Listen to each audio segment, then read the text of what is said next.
Hi, welcome to Cav Country. I'm Army Private Ashleigh Torres. This week, we'll touch up with some Special Troops Battalion members who are looking for trouble.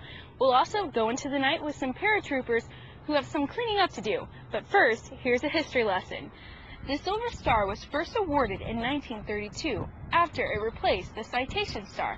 It is the third highest military decoration that a military service member can be awarded. It is awarded for gallantry in action against the enemy of the United States. And since 1932, more than 20,000 people have received the Silver Star.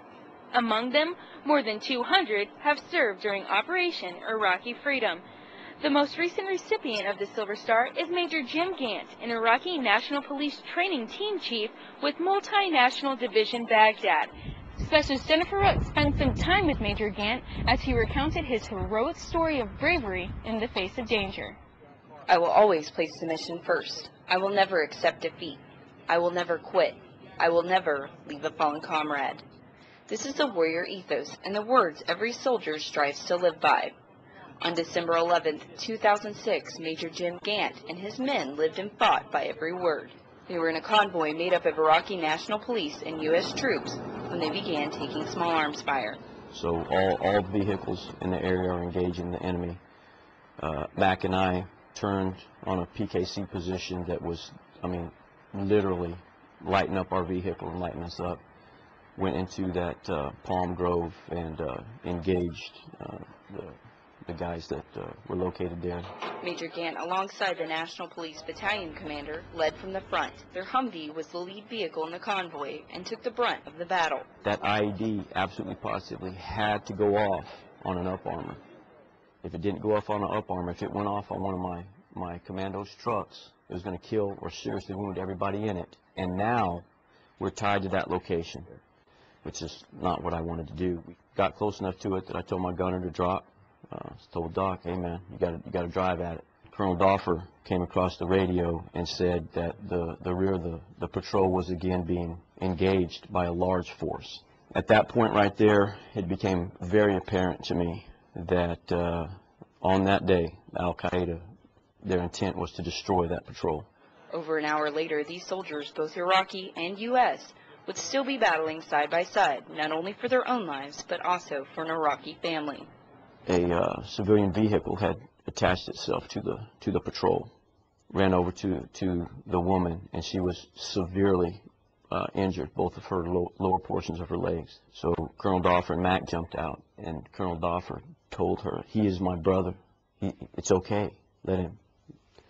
So threw 2 quick tourniquets on her legs, and something in my mind told me, "Hey, you know what? They may kill all of us today, but this little girl right here is not dying." So I snatched her up and put her in the up armor. And I later did find out from her husband that she lived, and that the little girl was, she obviously had some recollection of what had happened. She was scared of U.S. forces and things like that when she would see them, and she didn't understand. She just knew that somebody had grabbed her from her mom and dad, and she didn't know it was for her protection. But I'm hopeful that one day her mother and father will tell her what happened that day. In a recent ceremony, Major Gant was awarded the Silver Star for his actions that day. It is the third highest award given to a soldier for valor. Specialist Jennifer Rooks, 7th MPAD, Baghdad, Iraq.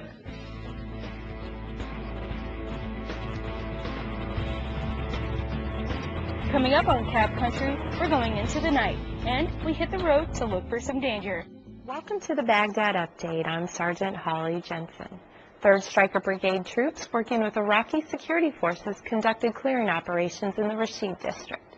They found several weapons caches, including one that's believed to be an explosively formed projectile construction site. Troops found copper plates, plastic explosives, and wiring components. The operation included 200 Iraqi troops and U.S. soldiers working together to keep pressure on forces working against the coalition and the Iraqi government. Haifa Street was once known as Hell on Earth. Soldiers from the 2nd Brigade Combat Team, along with local leaders, are working to change that image and restore the once affluent, culturally rich Baghdad district. Major Chip Daniels, an infrastructure coordination or ICE team member from Palermo, Pennsylvania, inspects a building on Haifa Street while assessing damages caused by combat operations. The ICE team will focus on helping clean public areas like small parks during the Haifa Street project. Pilots move soldiers across the battlefield in Baghdad 24 hours a day, 7 days a week. Soldiers work to maintain these helicopters well into the night, keeping the Air Cav Brigade's assets in the air. Their helicopters also conduct combat operations and evacuate casualties from the battlefield, getting them to combat support hospitals as fast as possible. That's the Baghdad Update. I'm Sergeant Holly Jensen. Improvised explosive devices, or IEDs, are the enemy's #1 weapon of choice when it comes to harming soldiers and convoys. Specialist Ben Washburn hit the road with some troops who have the unenviable task of searching out these explosives. Check it out. The hunted becomes the hunter when Alpha Company of the 4th Brigade, 1st Infantry Division's Special Troops Battalion takes to the streets. Every day, these soldiers go on missions to find improvised explosive devices on the roads of Baghdad. It feels pretty good to be the first ones out there to clear the routes so the rest of the brigade can do their job, basically. We go out there, try to find the IEDs so everybody can move around the AO freely. They may not find an IED every day, which means that coalition forces, along with Iraqi security forces, are doing a good job of keeping the insurgents at bay. But when they do find one, they take pride in the fact that they are helping to keep Baghdad's streets safe for all. The job, however, is still nerve-wracking.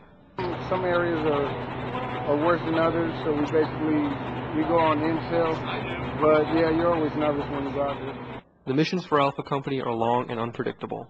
Maintaining focus is critically important while out on patrol. Often we be out multiple to 12. It depends on the route and the day. If we find an IED, we might stay out there and point on it off, do our job. If not, it can be a good, fast, quick day. We might have to be ready to go back out at 80 moments notice. These soldiers take it personally when a unit gets hit by an IED and will stay out there as long as possible to find as many IEDs as they can. It makes us sad to hear that our battle bus got hit by IED. At the end of the day, if everyone that went out returns to Fob Falcon, the mission was a success. Specialist Ben Washburn, 4th Infantry Brigade Combat Team Public Affairs Office, Baghdad. Soldiers make use of cover and concealment to help gain the upper hand when it comes to accomplishing missions. Sergeant Randy Randolph introduces us to some paratroopers who use the cover of night when it comes to flushing out some possible insurgents in the Ottoman district of Baghdad. Take a look. Hi, man. Hey, I tell you, freaking Keenan's a good driver, man. Owning the night. These paratroopers from 2nd Battalion, 319th Airborne Field Artillery Regiment are preparing to conduct a raid on the house of suspected murderers. Operating on intelligence gathered from capturing leaders of a terrorist kidnapping cell, Beast Company paratroopers are ready to take down the suspected insurgents. So the majority of the people that live here can live without fear. Without fear of being kidnapped or killed or executed as they go along our daily business.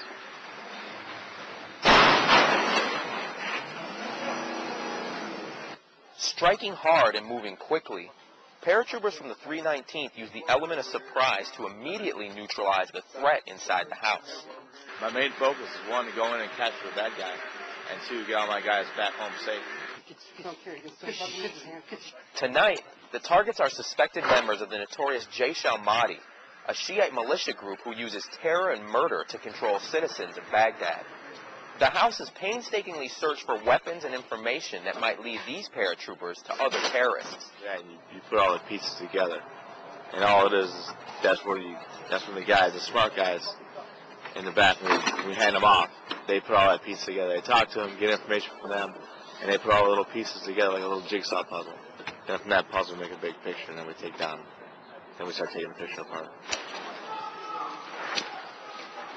As they continue to patrol the dark streets of the Tunis neighborhood in search of terrorists, these paratroopers are making the streets safer for residents of Baghdad. Reporting for the 82nd Airborne Division, 2nd Brigade Combat Team, I'm Army Staff Sergeant Randy Randolph, Baghdad. That's all the Cav Country we have for you this week. If you liked what you saw and you just have to see more, you can always check us out at www.cavcountry.net for the latest on the first team.